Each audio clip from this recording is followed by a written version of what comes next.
Okay, to start again with discussion, we have exercise number 2. We have Island Business Solutions had a profit of 330,000 in 2019. And during the year, the entity had a deposition expense of 70,000 and accounts receivable increased by 110,000 and accounts payable increased by 50,000. So the entity has started the operations in 2019 and foregoing the entity's only current assets and the foregoing are the only current assets and current liabilities. For simplicity purposes, yung ginawa ng problem. Requirement is to determine the net cash flow from operating activities using indirect method.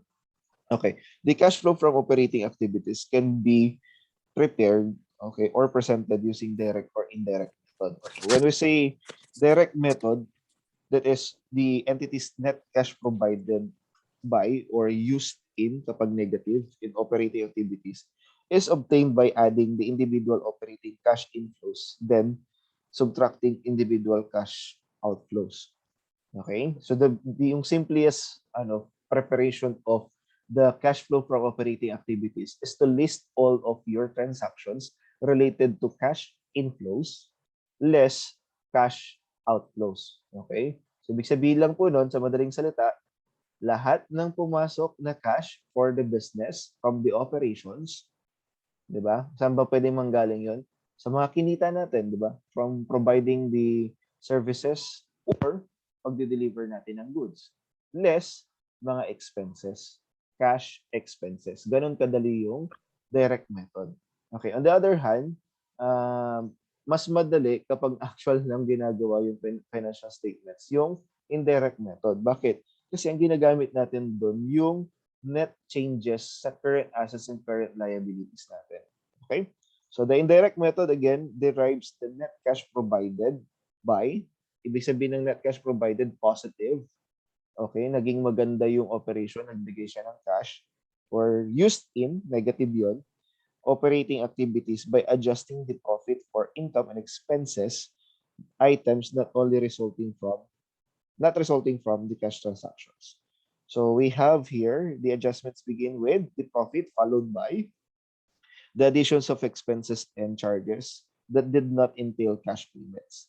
Then increases in current assets and decreases in current liabilities involved in the determination of profit but which did not actually increase or decreases cash are subtracted from the profit. And finally, decreases in the current assets and increases in the current liabilities are added to profit to obtain the net cash provided or used by operating activities. Such as, yung nakikita nyo na ngayon. Okay, so pakita muna po natin dito yung indirect method.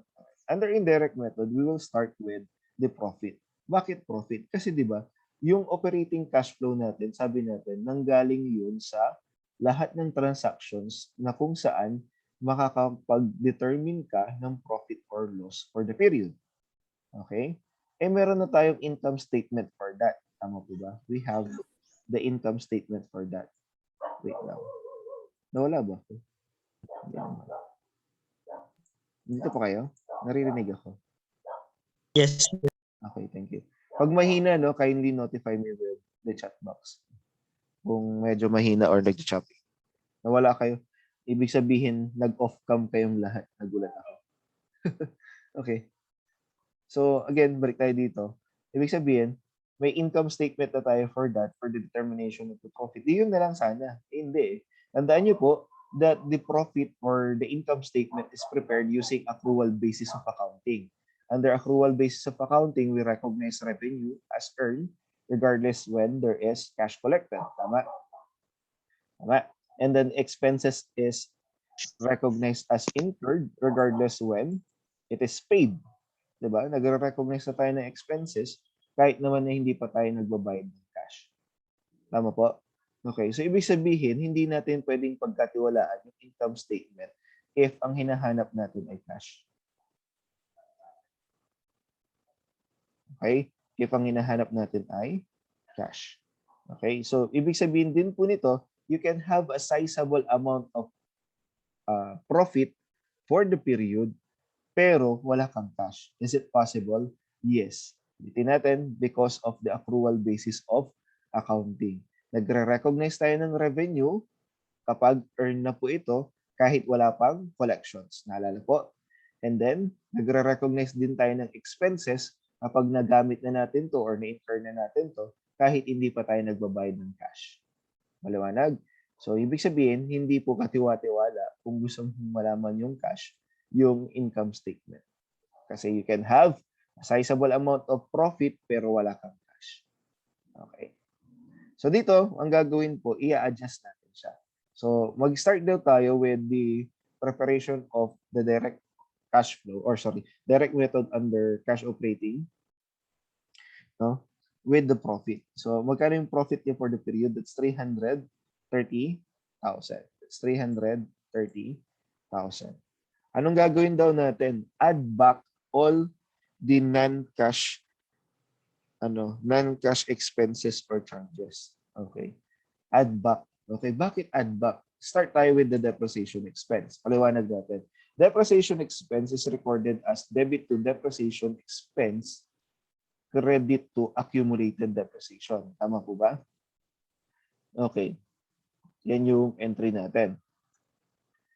Ito, yung depreciation expense will go to income statements, no? As expense.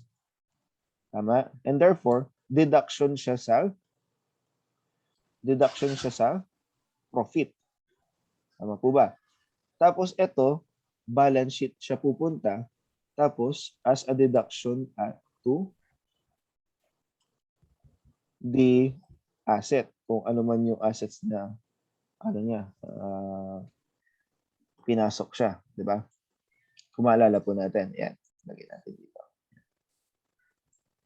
Okay, therefore, tanungin kita, meron bang lumabas na cash dito? Doon sa debit to depreciation expense, credit to accumulated depreciation. Meron bang lumabas na cash dyan? Dyan sa entry natin.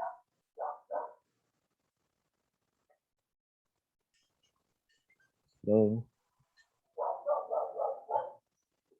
okay, may lumabas ba? Wala. Walang cash na lumabas dyan. Okay? So therefore, yung ating profit, kailangan nating i-adjust, okay? Add back yung mga depreciation expense. Bakit? Kasi nabawasan yung profit, no? Doon sa computation doon. Ito, profit, saan nanggaling to? Nanggaling yan sa income statement. Okay, nanggaling yan sa income statement. Nabawasan siya, pero wala namang actual cash outflow. Okay? So anong nangyari dito nung binawasan? At bakit, para saan yan? Okay, ganito kasi yan. Ang konsepto ng depreciation, guys, parang bahay kubo. Okay? Ang nagpauso niyan Pilipino. Biro lang. 'Di ba? Ang bahay kubo, may bahay kubo pa ba sa inyo? Okay. Kapag in-inspect niyo yung bahay kubo, traditionally, may mga may mga lagari sa gilid or may mga yung haligi nila, merong ukit na kung saan pwedeng magkasya yung barya. Sino dito may mga bahay kubo? I hope may mga bahay kubo pa kayo. Okay, may mga bahay kubo na gano'n. Ha? Meron dito? Ma'am Rose, sino yung nagsalita? Yes, sir. Okay. Yung sa bahay kubo ninyo, pansinin nyo kapag lumang design niya, yung mga haligi, merong side na pwedeng magsiksik ng barya. Okay? Para saan yun? Kasi ganito yun, konsepto niya. Yung bahay kubo, gagamitin mo yan. Kung binili mo yan, let's say 400,000 pesos. Nagpatayo ka ng bahay kubo o 100,000 pesos. And it will be used as tourist destination, for example. Tapos, gagamitin mo siya para kumita. Kaya lang, ang bahay kubo, syempre may useful life yan. Diba? Let's say, you can only use bahay kubo for 5 years. Okay? You can only use the bahay kubo for puputol-putol na ba? Baka may nagchat-chat kasi sa akin.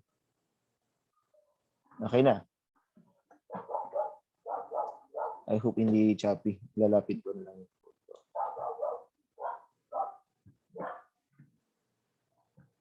Ayan. Okay na?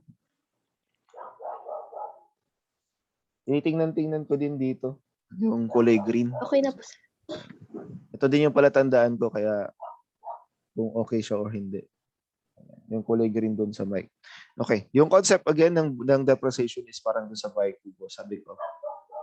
100,000 good for 5 years, for example. Syempre, yung bahay kubo, after 5 years, wala na yan. Diba? Sira na yan. Kasi nga, nagagamit yan due to natural wear and tear. So, ang tanong, pag nawala yung or nasira na yung bahay kubo after 5 years, may gagamitin ka pa ba? Wala na. Wala na. Wala na. Wala na. Nawawala na naman yung signal ko. Okay, so wala na siya. So ano mangyayari? Di sayang, may magagamit ka pa ba? Wala na. So ang ginagawa po, portion of the income natin, we take the benefit, no? We recognize the benefit that we get from the assets. Kaya nga ang ginagawa natin, nagre-recognize tayo ng depreciation expense. So, nag-recognize tayo debit to depreciation expense para kabawasan dun sa profit natin o yung kinita natin na profit na 1 million for example. Tanggalin natin dyan yung cost nung bahay kubo for 1 year. Yan.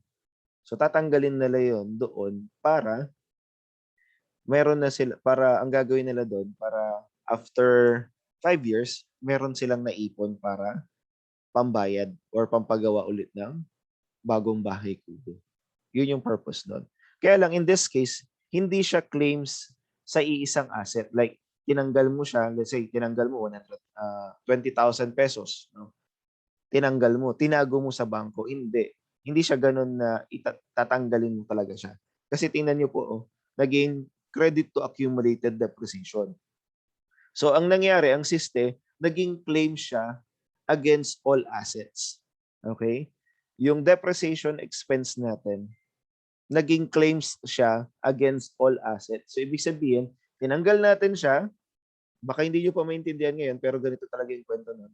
Tinanggal natin siya dun sa profit, tapos nag-recognize tayo ng less accumulated depreciation dito, no?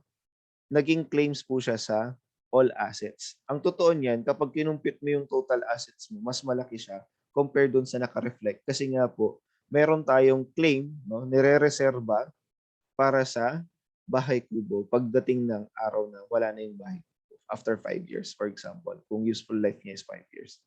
Okay, ang system na lang ngayon, no, for now, makiintindi na lang bakit natin ina-add back kasi wala namang actual cash outflow. Okay, so add it back to the profit. Next, ano yung other relationship, no? Ito naman, on the current asset side, no? Pag nag-increase ang current assets, anong gagawin? Deduct natin. Pag nag-decrease naman siya, add it back sa profit. Okay, so ano bang nangyari dyan sa current assets natin? Sabi niya, for simplicity purposes, meron lang is accounts receivable and accounts payable. So anong nangyari sa accounts receivable? Nag-increase. Nag-increase yung accounts receivable. Therefore, igagawin natin dyan, deduct. Okay? Minus. Okay. Sir, bakit minus? Okay. Ganito siya. Mag-a-assume tayo ng amounts para maintindihan nyo ulit. I hope so, sana. Medyo mahina yung internet ko. Accounts receivable.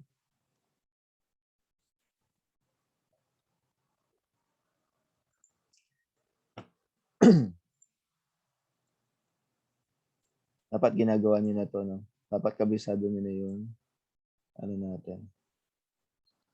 Account. Okay, so nasaan yung beginning balance? Nasa debit. So, debit beginning balance. Ending balance natin is on this part. Ending balance. Okay. So ano bang nangyayari sa accounts receivable natin? Okay, dito nagkakaroon tayo dito ng revenues or services on account or sales on account. So in this case, since first year tayo, services on account. Ibig sabihin, you have provided services on account. Dinidebit natin siya. Tama? Diba kapag nag-provide ka ng service on account, debit to, nagets ba? Tapos, ito na yung total. Tapos dito yung baba. Kailan siya kinikredit? Kapag merong collections. Okay. So yan na muna yung makikita nyo. Wala pa tayong write-off, wala pa tayong recovery, tapos allowance. So, yan yung basic. Okay, sa accounts receivable natin. Ano ba daw nangyari? Sabi niya, nag-increase daw yung accounts receivable. Okay, if you're going to analyze this one, no, increase, gawin mo na lang 0. No? Pag nag-increase, ibig sabihin, beginning balance mo 0, ending balance mo 110,000. Actually, kahit anong amount. Okay, papakita natin yan. Kahit anong amount, pwede. Pwede mong gamitin for analysis. Okay. 0, tapos 110,000. Okay. Anong nangyari daw po? Nag-increase yung accounts receivable. Okay.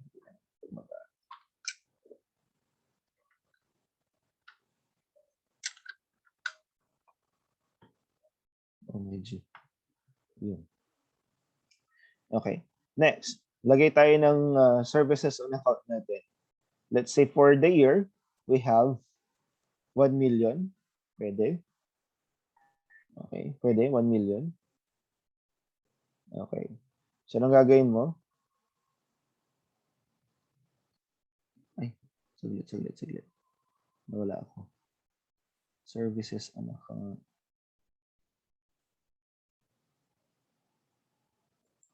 Yeah. 1 million din to. Okay, 1 million. Anong entry mo doon? That's debit to cash, credit to service revenue. Tama? Okay, debit to cash, credit to service revenue, 1 million. Kasunod pa? Okay. Pero, meron tayong ending balance sa 110,000 dito. Tama? So, magkano to? Yung gagawin natin, squeeze na lang, di ba? Squeeze the amount. That's 1 million minus 110,000. Ang actual collections mo lang is 890,000. Naintindihan po?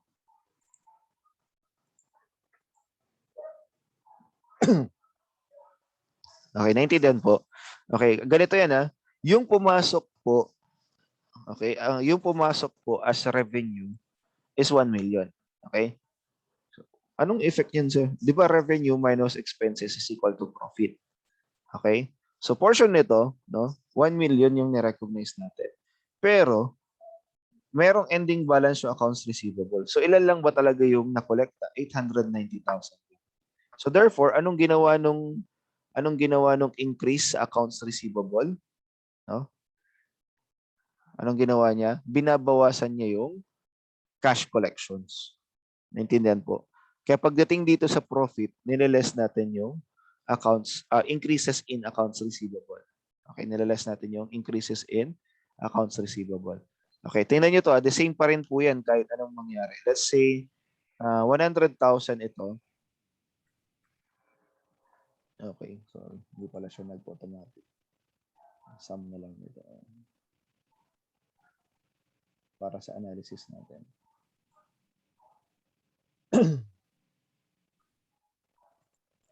Ayan. Okay.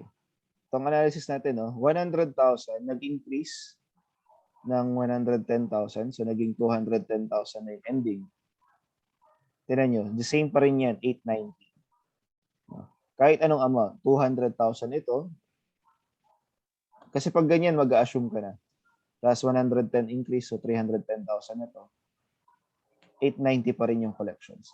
So, mas mabuti kapag nag-analyze ka, 0 dito, tapos 110. Para saan? Increase. Oh, sorry. Okay po, maliwanag. Next. So, alam niyo na kung bakit decrease ito. Kasi ang nangyari, hindi naman na-collecta yung buong 1 million. Okay? Ang nangyari doon sa accounts receivable, naiwan pa siya as accounts receivable, hindi pa na-collecta. Binabawasan niya yung collections. Kaya dito, minus 110,000. Okay? Next. Sir, paano kapag pag decrease? Sabi niya dito, for the current assets, pag increase deduct, kapag decrease add. Okay, so kapag decrease, baguhin natin. Nag-decrease ng 110,000. So ibig sabihin yung beginning balance mo yung 110,000. Okay? Tapos yung ending mo, yun yung 0. Yan. Ano kayo magiging itsura niya? Yan. Ano nangyari? Yung 1 million mo, nadagdagan ng 110,000. Okay? Naging 1,110,000. Nagets ba? Kaya yung effect nito kapag current assets, no? Pag nag-decrease, add it back. Okay? Pag nag-decrease, okay, pag nag-decrease, deduct. Sir, kahit anong amount? Yes. Let's say 210,000. Okay? Tapos, nag-decrease siya ng 110. So, ibig sabihin, ending balance was 100,000. Okay. The same pa rin yan, 1,110,000. So, ang advice ko, 110 tapos 0 para hindi na kayo mahirapang mag-isip ng amount. Baka mali pa yung mailagay mo. Okay? Next, punta naman tayo sa accounts payable or current liabilities. For simplicity purposes, daw po, no? In accounts payable lang yung makikita nyo. Okay, so dito, meron tayong increase, no, in accounts liabilities, no, or accounts payable, add. Kapag decrease, deduct. Okay? This is for the current liabilities. Okay. Deduct. So, papansinin mo, dito, inverse relationship, dito, direct relationship. Okay. So, baguhin natin to. Gawin naman natin to accounts payable for analysis. Okay. I-analyze natin siya. So, this is accounts payable. Okay. Ang beginning balance niya, nasa credit. Ending balance niya, nasa debit. Okay, next. Ano ba yung mga transactions natin dito? If we have purchases on account, diba?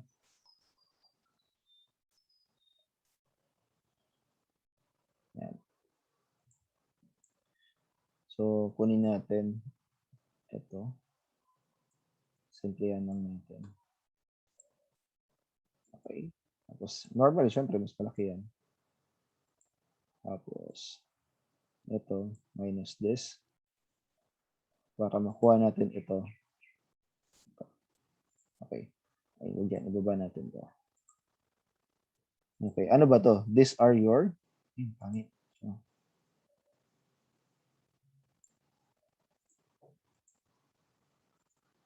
these are your payments. Cash payments to.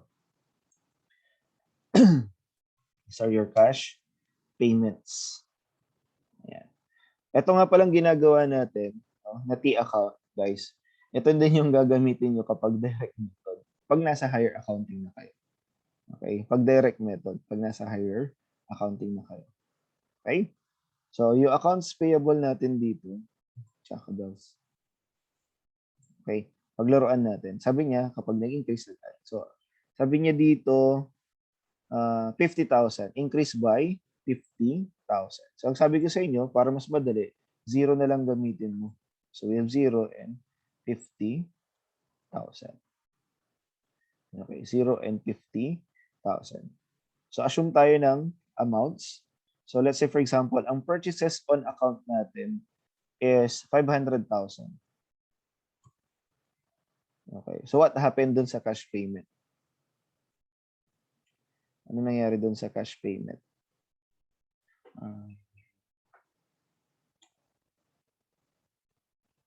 Saglit. Purchases on account. Debit. Nag-increase ba? The accounts payable is increased by 50,000. So, 0 naging 50. 0 naging 50.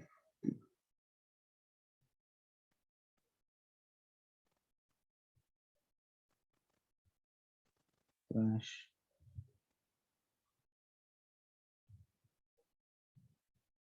Nag-increase, no? Increase add.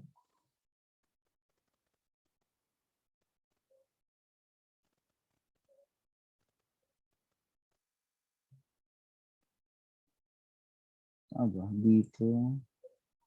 Tama naman, dito ang beginning balance. 500.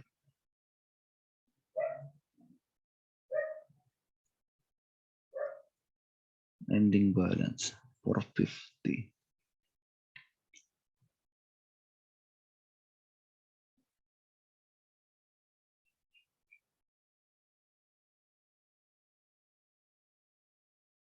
Wait lang, nawala ako. Tama naman yung presentation ko. Beginning balance, ending. Yes. Beginning balance, ending balance. Yes.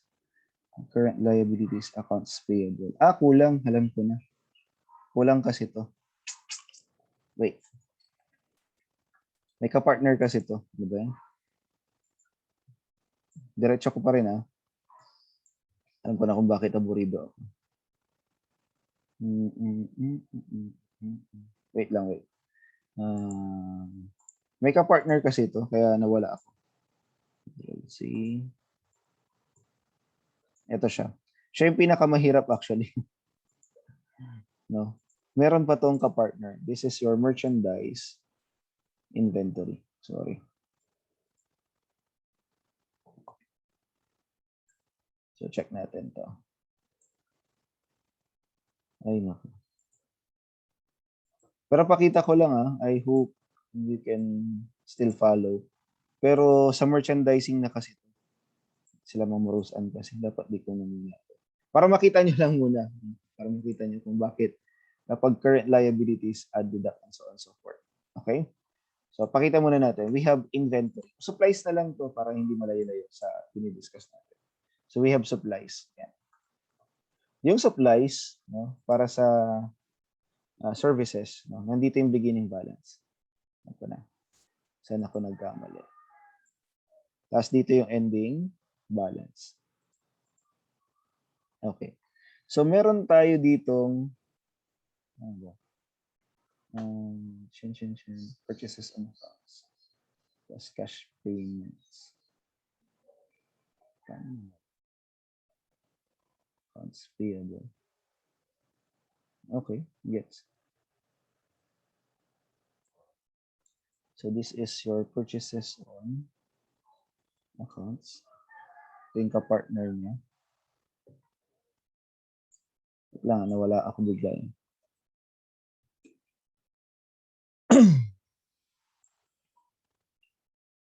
So, ito kasi na-explain. Okay, so 500,000 ending balance beginning. Tapos this is supplies expense. Yan.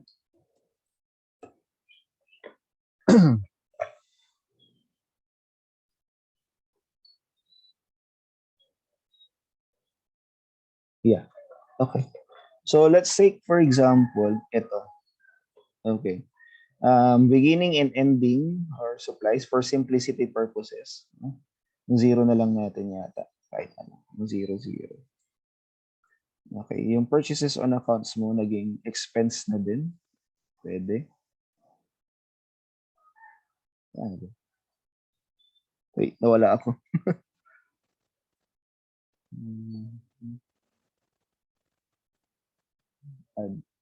Pero okay na tayo dito, di ba? Naintindihan nyo na to.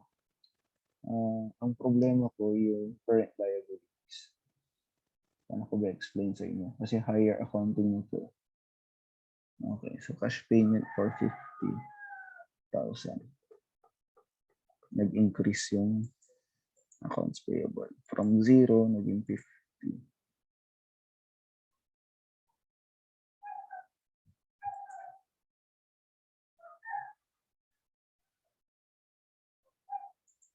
Lagay ko lang anong ibang account lang saglit. 100. Tapos naging 150 ito. Same pa rin naman, 450. Increase in accounts payable.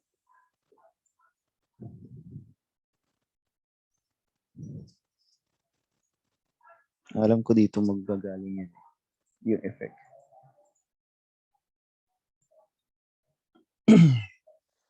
Nanggagaling yung effect dito. Okay. So, if ever dito siya nanggagaling, purchases and accounts. Tama pa rin naman, 500.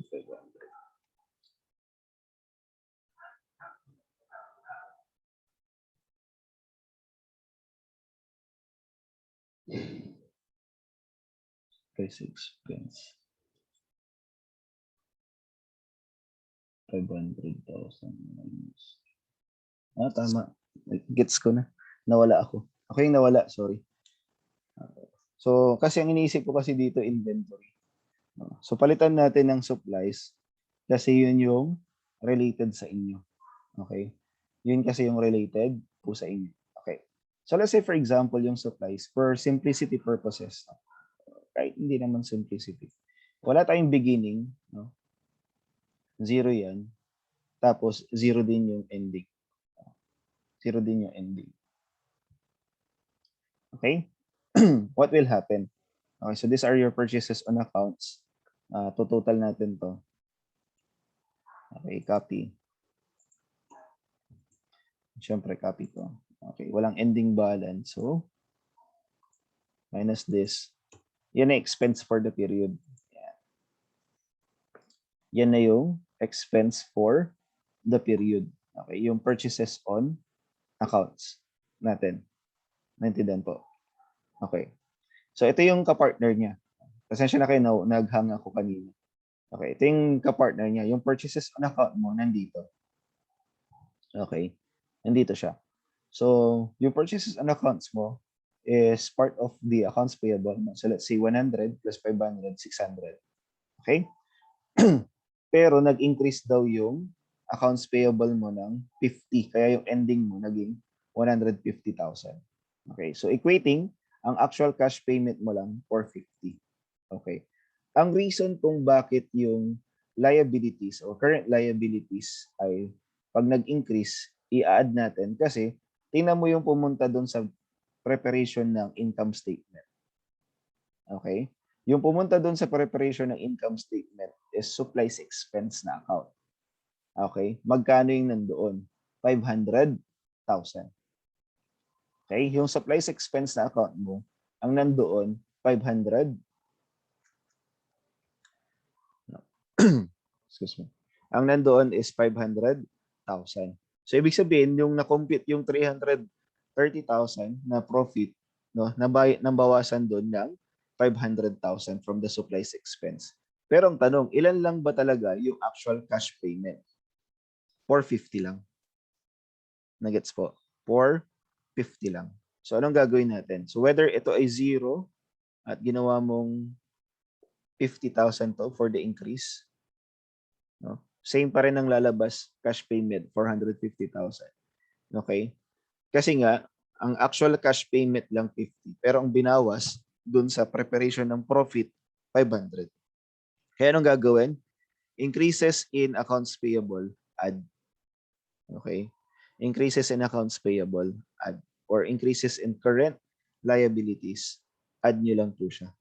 Okay? Kasi ang pumupunta doon as partner niya, hindi lang to mag-stand on its own, yung accounts payable. May ka-partner yan. Dito ginamit ko supplies, pero on your next next na topic, merchandise inventory na to. Okay, dito ginawa ko lang na supplies para simplified yung lalabas. Okay? So, zero. So, yan. We have 50,000 pesos add dito. Okay, yun lang.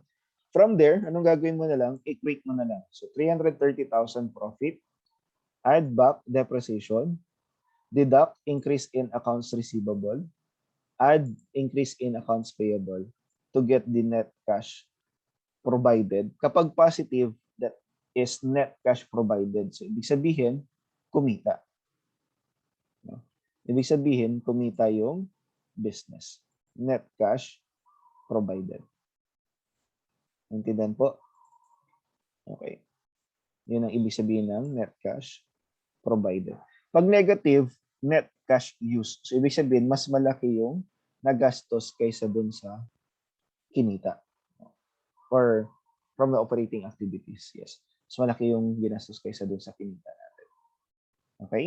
So, in short, ito lang po siya. Depreciation expense, hindi talaga siya actual na expense. Walang actual cash outflow. Added back. As for the current assets, anong gagawin mo? This is inverse relationship para mas madali mong matandaan. Inverse relationship siya. Ibig sabihin, pag nag-increase, i-deduct mo siya from the profit. Pag nag-decrease, i-add mo siya. Ito, yung mga current liabilities natin has a direct relationship. dun sa profit. Okay. So pinakita ko na yung simplified version niya. Actually, ito din yung gagamitin nyo kapag nag-analyze na kayo using direct method. Okay? Pag higher accounting. Pero dito, okay lang. Any questions so far? Medyo matagal talagang i-discuss to. At nawawala din ako minsan. Kasi higher accounting na yung nasa isip ko. Dapat simplified muna. May questions po? No? Before we continue. Okay na? Wala? Okay. So kung wala, next tayo. Ito yung generic format niya. We have the indirect method. Again, once again. We have profit. Kunin mo lang from the income statement yan. Add non-cash transactions. Ano yung mga yon? Depreciation. Okay? Deduct, decrease in, Ano to? Add, no? Ba't kasi naka-red? Add increase in, decrease in current assets and add increase in current liabilities. Kasi nga, di ba, this is indirect, no? Relationship. Tapos, less non-cash transactions, wala pa kayong makikita ngayon yan, pero example natin dyan, amortization. Okay, amortization. Sa kanya na yung papansinin. And then we have increase in current assets and decrease in current liabilities. Ito na yung operating, indirect method under operating cash flows. Okay? Next. Pinapa-prepare tayo ng statement of cash flow using indirect tapos direct method. Direct method naman. Okay, so exercise number 3 tayo. Okay, so the following transactions pertain to the operations of party consultants, an event planning owned by Ann Lee. The entity had the following transactions during the month. Okay, so we have received cash, no? Receive 180,000 cash investment from the owner. Anong klaseng activity yan? Lalagay mo lang OA kung operating activities. Investing activity, IA. Tapos FA daw po, for financing activity. Pag hindi daw siya cash transaction, NA or not applicable.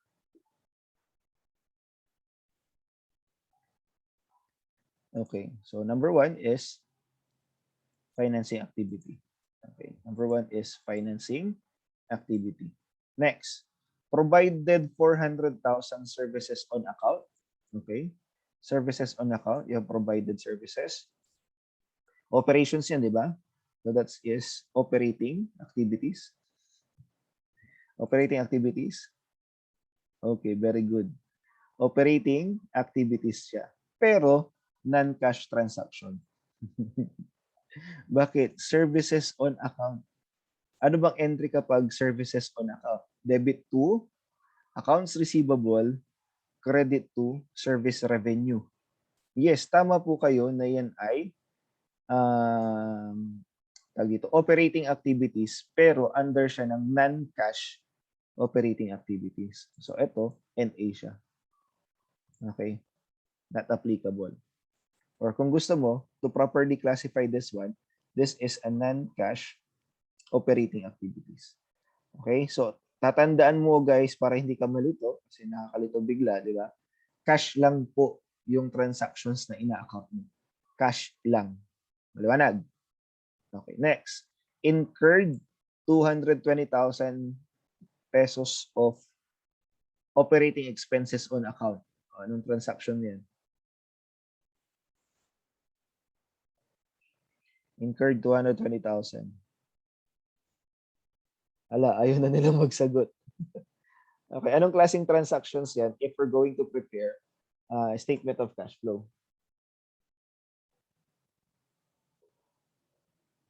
Ala, ayaw na nilang magsagot. Okay. Yan na, magbabago-bago na. So, operating, sinabi niya, day-to-day operations. Ano yan? Okay, that is operating activity. Kaya lang, sabi niya on account. Anong entry mo ba dyan? Diba, debit to operating expenses, credit to accounts payable. Diba? So, ano yan? NA yan. Not applicable. Okay, so again, this is a non-cash operating activities. Operating activity siya, pero Non-cash. Walang involved na cash. Okay? Next. Collected 320,000 cash from accounts receivable. Nakakolekta na daw. Okay, that's operating activity. Gets na? Tandaan nyo po, ang gagawin po natin is statement of cash flow. Okay, statement of cash flow tayo. Next, allowed 30,000 cash withdrawal to the owner of the business. Nag-withdraw. Okay. Pag withdrawal, tas may nakita ka ng owner, yan, financing activity yan. Okay? Anong klaseng financing activity? Cash inflow or cash outflow? Okay, so this one is cash outflow. Very good. Okay, next. Ay, sorry, nasagot na. Paid 160,000 cash on accounts payable. Anong klaseng transactions to? Okay, operating activities. Ano yan? Cash, inflow or outflow? Okay, very good. Cash outflow. Okay, cash outflow yung CO. Next, perform services for 30,000 cash. 30,000 cash. So, ano yan? Okay, operating activities. Okay, next. Paid 12,000 pesos cash for expenses. Okay, operating activities din. Okay, next. Prepare daw a statement of cash flows. In this case, hindi tayo makakapag-prepare ng indirect method kasi kapag indirect method, kailangan mo ng dalawang financial statements. Tapos kailangan mo ng profit for the period. Okay? Kailangan mo ng profit for the period. Kaya sabi sa inyo, dapat maghanap tayo ng problem. Okay? Dapat may problem tayo. Next. So ano pwede natin gawin? Ito, operating activities. So ang gagawin po natin, cash flow from operating activities. It should have been cash flow from operating activities to. Cash flow from operating activities. Okay? Ang gagawin mo lang dyan, isa-isayin mo lang.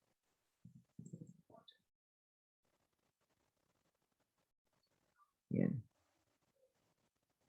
So, lahat ng operating activities, pagsama-samahin. So, we have collections of cash. So, this one is cash inflow. Tama ba? Next, perform services for cash. Cash inflow din yan. Paid expenses, cash outflow. So, anong gagawin mo, guys? Okay, this one is financing activity, cash inflow. Okay.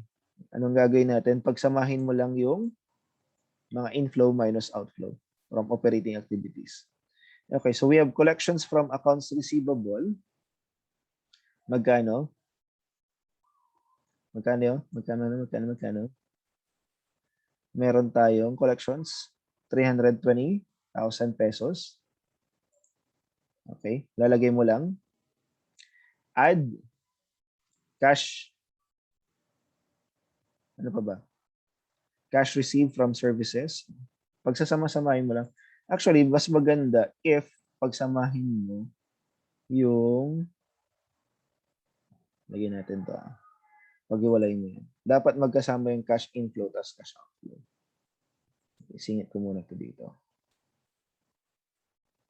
Uy. Dapat magkasama yung cash inflow tas cash outflow.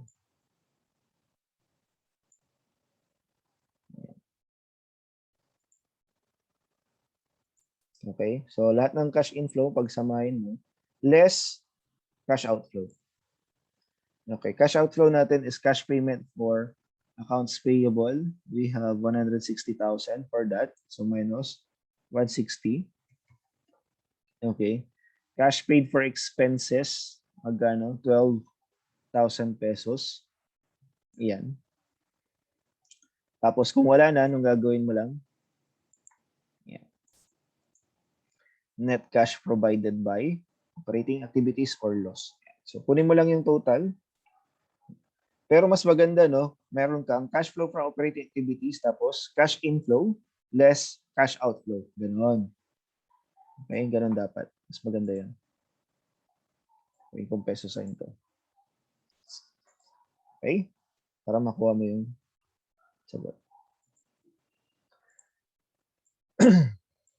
Okay, so we have 178,000 pesos. Okay, kung positive yan, net cash provided. Pag negative, anong gagawin? Net cash used. Okay, used dapat. Okay, next. May investing activity ba tayo? Wala. So, zero. So, in this case, zero. Okay, next. We have financing activity. We have cash from the owners, 180,000. Tapos yung meron tayong withdrawal na 30,000. Yun lang. So, lagyan na lang natin dyan. 180 minus 30. Okay, so ganun pa rin. Meron tayong cash inflow less cash outflow. Okay, so anong mako-compute mo dyan? We have 50. So, positive ba siya? Lipat ko to mas maganda kapag nandito. Okay, so we have 180. Sum na lang pala kasi negative na nilagay natin.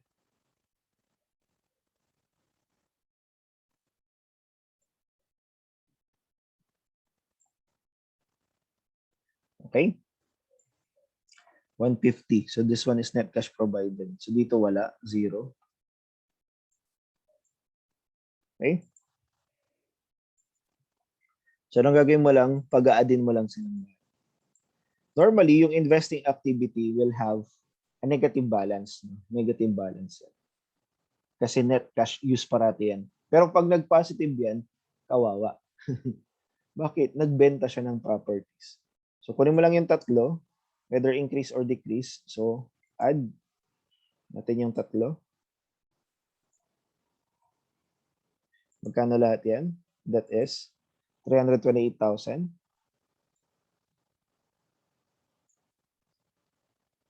Peso sign. Yeah. Tapos, anong gagawin nilang? Ito po, ang gagawin mo, add.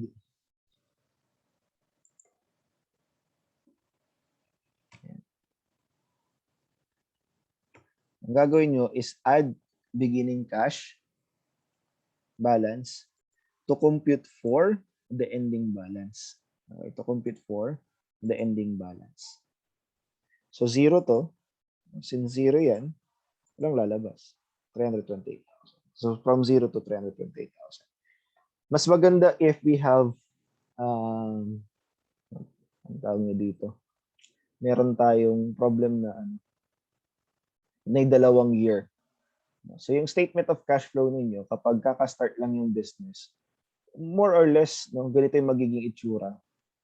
Zero yung beginning cash, tapos ang mape-present lang yung cash end. Okay? Tapos, sir, may naalala ako. Di ba ang cash is also part of the current asset? Naalala niyo? Cash is also part of the current assets. Kasama ba siya? Okay, ito ang tanong, kasama ba siya sa i-analyze dun sa indirect method? No? Kasama ba siya dun sa i-analyze ng decrease or increase na i-add or i-deduct? The answer is no. Hindi siya kasama. Bakit Kasi nga, siya yung ina-analyze mo. What happened to your cash? No, what happened to your beginning cash balance and ending cash balance? Anong nangyari? Okay? So, hindi siya kasama Kasi nandoon, di ba? Current assets. Ano ba yung mga current assets lang na possible na sumama? You have your accounts receivable. Okay, kapag may nakita kang short-term investment, sige. Tapos meron tayong inventory, meron tayong supplies, tapos may mga prepaid assets tayo. Yun yung isasama mo. Okay po? Pero yung cash, hindi. Bakit? Kasi nga siya yung ina-analyze. Maliwanag? Okay, next. May 24 minutes pa tayong natitira. Tingin tayo dito kung makakagawa tayo dito ng income statement. Ng statement of cash flow. Ito yung assignment, no, or yung ginawa ninyo. May question kayo so far? Kasi titingin tayo ng ibang activity. So, ko sana yung nandyan na sa libro ninyo para mapaglaruan natin.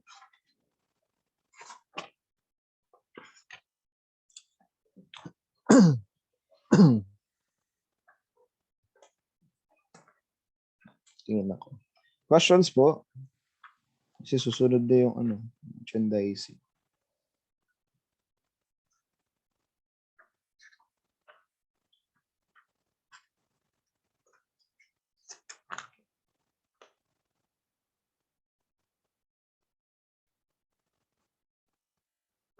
Tingin tayo ng activity.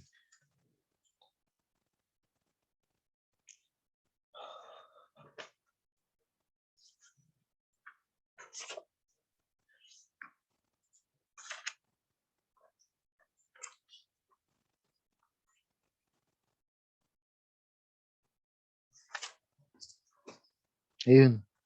Meron ba kayo diyang Esperanza Nolasco outdoor ad concepts?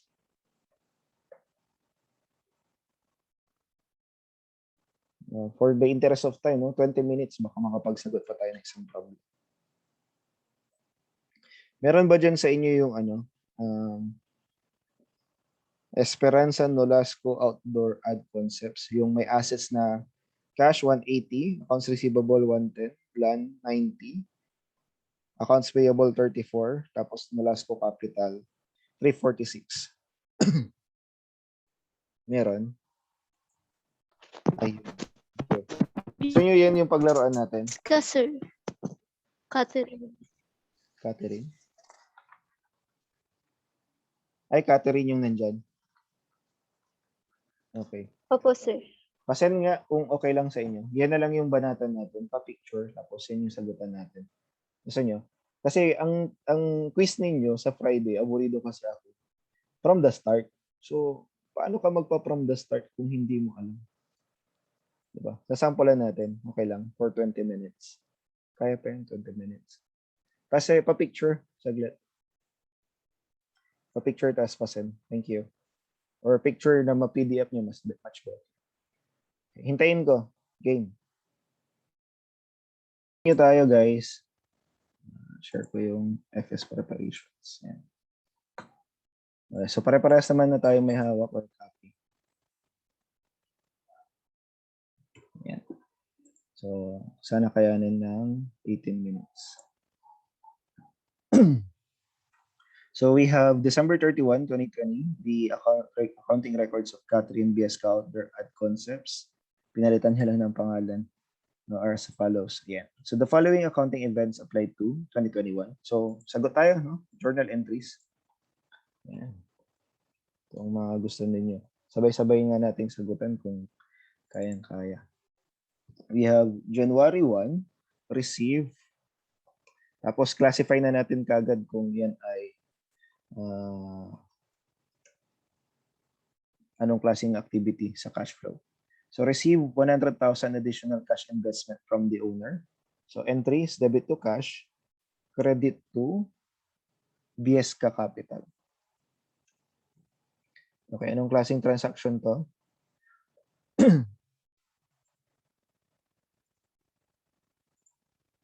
Magkano to? 100,000.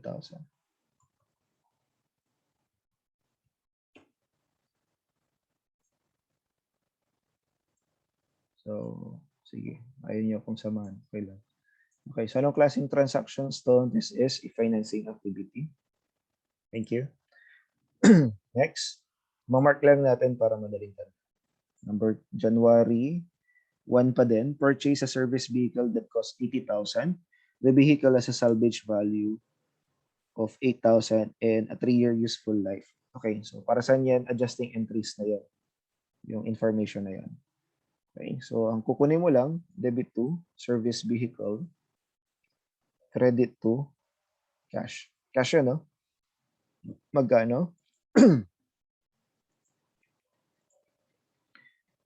Magkano? 80,000. Okay? Yung salvage value, wala pang entry doon. Okay. Sa ano na yan? Sa dulo na yan. Next, March 1, borrowed 100,000 by issuing a note that carried out a 9% annual interest rate and a 1-year term. So February, 1, 2020. So ganito na yung mga makikita niyong problems starting sa susunod mo. This Friday yata. Okay. So magkano yung dinaro niya? Note. So debit to cash, credit to notes payable, short term. So pwede ka maglagay dito kung ilang percent. Pwede mong lagyan dito 9%. Short term notes payable.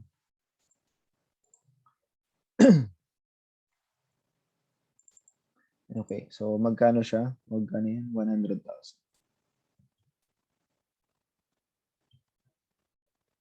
Okay. Next. February 1 ulit. Paid 24,000 cash in advance for 1 year lease of the office space. Okay. So debit to prepaid rent. Credit to cash. Magkano? 24,000.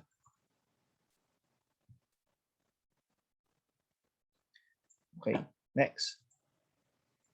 Anong klaseng transactions to? Yung service vehicle. Investing activity yan.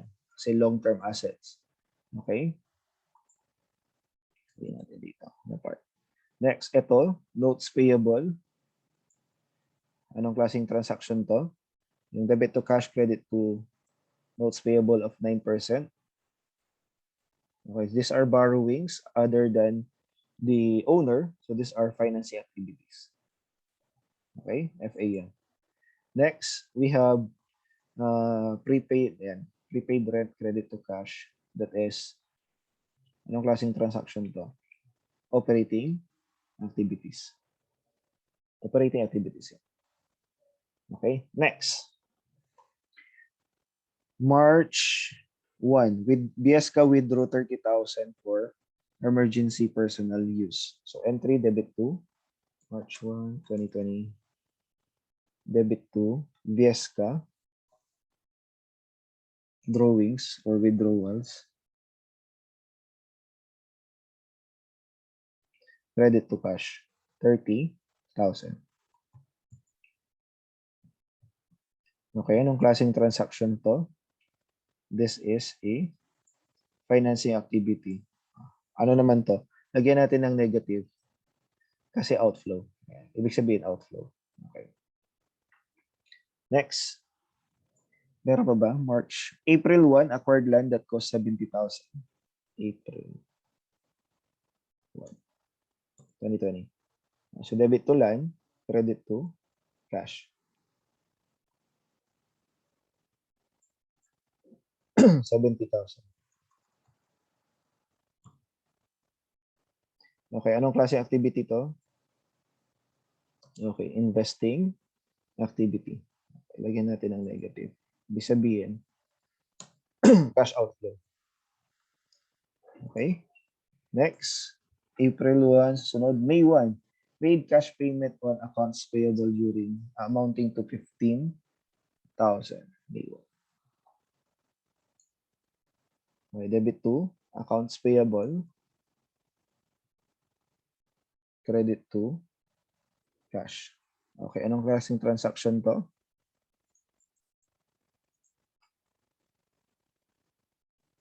May 15,000. Okay, anong klaseng transaction?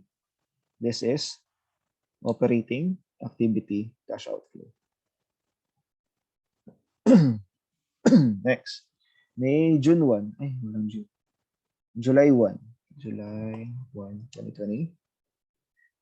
Okay, anong transactions natin dito? Perform or receive 42,000 cash in advance as a retainer for services to be performed monthly over the coming year.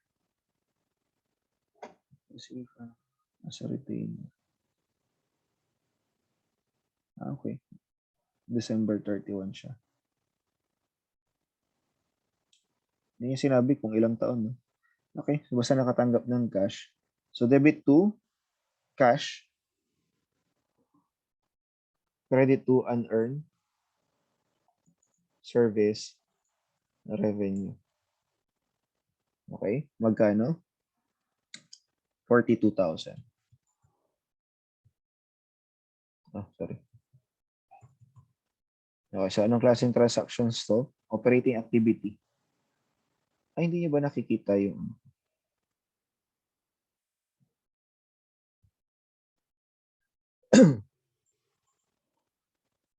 Okay, next. Ano susunod? July, September 1. Okay. Ito parang kakaiba, no? Business ka, tapos nagbebenta ka naman. So, sold the land. So, debit to cash.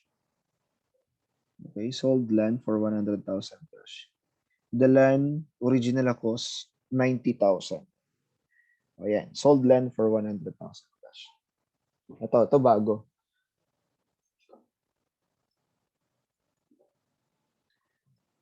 $90,000. Okay. So, masaya ka ba dyan o malungkot? Masaya ka dyan. Bakit? Sobra, di ba? So, anong tawag mo dun sa sobra?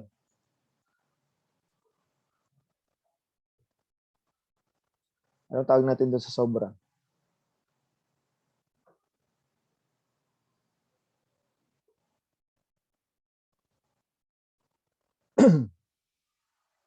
Anong tawag natin sa sobra? Yan, thank you. Okay, sa mga hindi, ABM, baka bago to sa inyo. So, ang tawag natin dito is gain on sale. Gain on sale of land. Okay? So, ito yung gain on sale.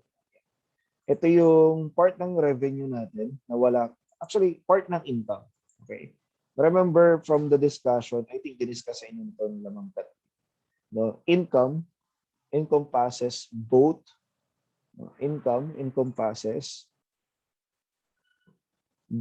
revenue and gains. Na-discuss ba sa inyo ito? Sorry, nawala. Okay. Na-discuss sa inyo to, di ba? Nila Ma'am Kat din. Income encompasses both revenue and gains. Okay? So when we say revenue, these are your income from active operations. No? Ibig sabihin, meron kang business, you have active operations, meron kang day-to-day operations, kaya ka nagkaroon ng income. Okay? Nag-generate ka ng income. However, yung gains naman po are income coming from passive operations, no? Or passive activities. 'Di ba? Bakit? Yung wala kang ginagawa pero kumita ka. Okay, ito yung masaya. Yung wala kang ginagawa pero kumita ka. Alam naman natin that the value of land appreciates over time. Hindi siya nagde-depreciate, 'di ba? So dati, yung land niya daw worth 90,000 pero naibenta niya ng 100,000. So ang tanong, may ginawa ba siya para maging mahal yung land? Wala, no? Nag-appreciate lang siya over time. Kaya yung 10,000 is gain on sale of land. Okay? Gain on sale of land. Intindihan po? Tama. Okay. So later, makikita nyo to as part of the indirect method. So saan to makikita? Indirect method. Ay, hindi naman indirect. Indirect method. Okay? Indirect method. Na ang ginagawa natin dyan sa gain, non-cash gains. Okay, ang ginagawa natin dyan ay ina-add ba? Hindi, mina-minus. Okay? Mina-minus na. Okay? Makikita nyo dyan sa indirect method later on. Mina-minus natin yan. Kasi, yung gain on sale on land, o sale of land rather, pupunta yan sa income statement, tapos dadagdag yan sa revenue. Therefore, mag-i-increase yung profit. Pero ang tanong, kamusta yung cash? 'Di ba? Na-recognize na ng buong buo yung 100,000 na cash. Tapos magre-recognize ka pa ng 10,000 doon sa profit. So madodoble. Kaya mangyayari under indirect method, tatanggalin natin to. This is a non-cash. Excuse me. This is a non-cash increases. Okay? Okay na? Okay, next. Ito yung importante makita natin mamaya. Okay, next. October 1 na. October 1. Sorry. Sino yung mga taga Rosales dyan. Kita-kita tayo this Sunday. October 1, purchase 20,000 supplies on account. Debit to supplies, credit to accounts payable. Okay, wala namang involved na cash dyan. So, okay lang. Anong entry natin dito? Nga pala, this type of transaction is what? Investing activity. Okay, this is investing activity. Nakalimutan kong ilagay. Okay, thank you. May mga kasabay ko pala ako. Ayun, late lang dumating yung mga messages. Okay, thank you. Okay, next. Supplies, debit to supplies, credit to accounts payable, 20,000. Okay, next. November 1. Okay, November 1, 2020.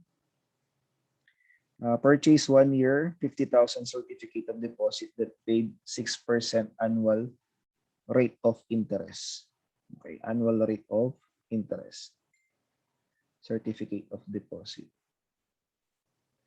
Yan. So this is a short-term investment.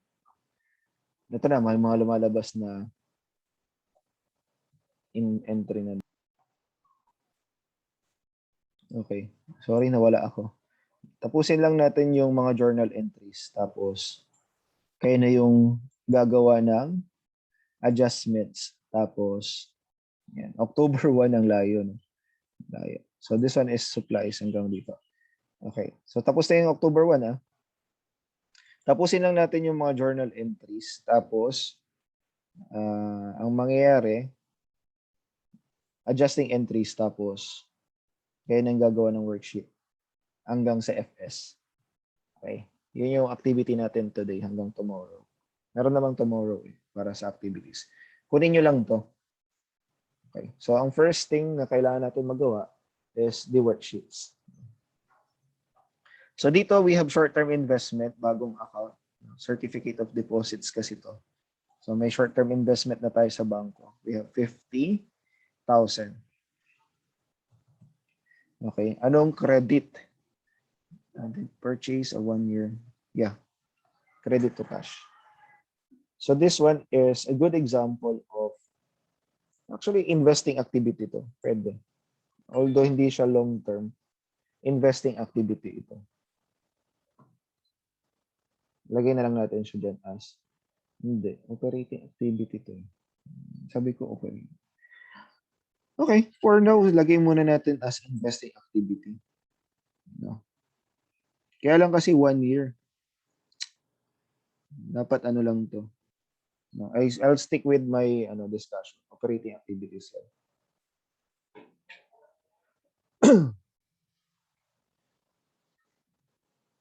Sana.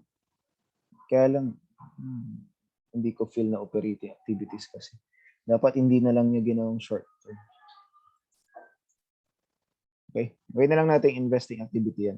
Kasi nga investments naman para constant congruent. Then, December 31, total earned services on account, 250. Total cash collections from cash. Total earned services revenue on account for the year. Yung December 31 na una is adjusting journal entry. Total cash collections from accounts receivable, 200,000. Yan, pwede natin makuha yan. December 31. Debit to internet. Okay, debit to cash, credit to accounts receivable. Yan, pwede natin makuha itong entry na to. Yung una, hindi. Kasi adjustments na yun. Magiging part na siya ng adjusting entry. Okay? Or kung gusto niyo hindi na siya adjusting entry, pwede na debit to unearned, credit to. Yun. Thus, incurred operating expenses on account during the year that amounted to 80,000. Entry. Debit to other operating expenses or operating expenses lang, credit to accounts payable. Last 1 minute. Last 1 minute.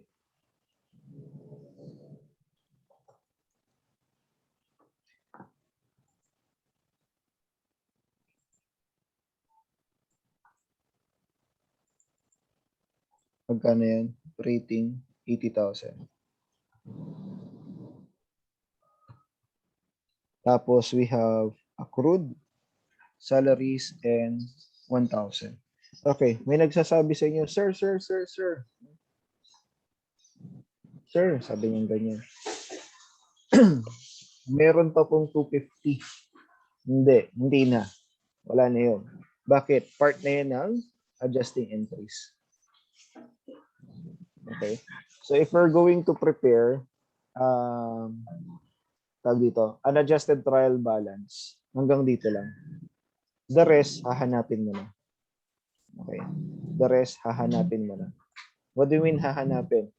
Yung una, dun sa December 31 na 250, that is adjustment, di ba? Adjustment yan. Total earned. Tama? Adjustment na yan. Adjusting journal entry na yun.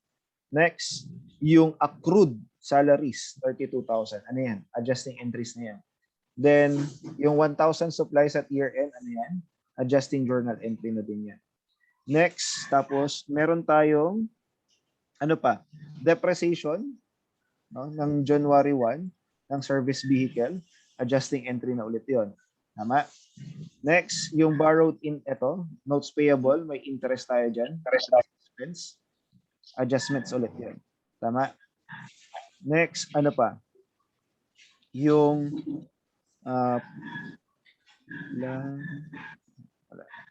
yung supplies on account, yun. Nabanggit ko na kanina. Tapos, perform cash, receive cash in advance sa retainer. Ayan. Tapos ito, yung short-term investment mo ng November. Okay? Meron kang interest revenue dito. Okay? So, yun yung mga adjusting entries na lang. So, that will be all for today. Send ko na lang to. Tapos, you try to prepare. Kasi naghihintay na si Sir Luigi. Exam na pala ng section C. Okay? So, ako na yung last na kukuha ng picture. May paki-open na lang. Baka magalit na ng Sir Luigi. Start na siya. Okay. First, mabilisan na to. 1, 2, 3. Next, baka pagalitan kayo ni Sir Luigi. 1, 2, 3 ulit. Yan. Next. 1, 2, 3. Okay. And last. 1, 2, 3. Okay. Punta na kayo, Sir Luigi. Thank you. Same tayo, no? Same. Okay lang, walang nag-attendance naman. Additional lang to natin. Okay, thank you. I'll be sending you the file mamaya para dun sa activity. Thank you. Dating gawi tayo, guys. Thank you so much. Bye. Oops, gumagana.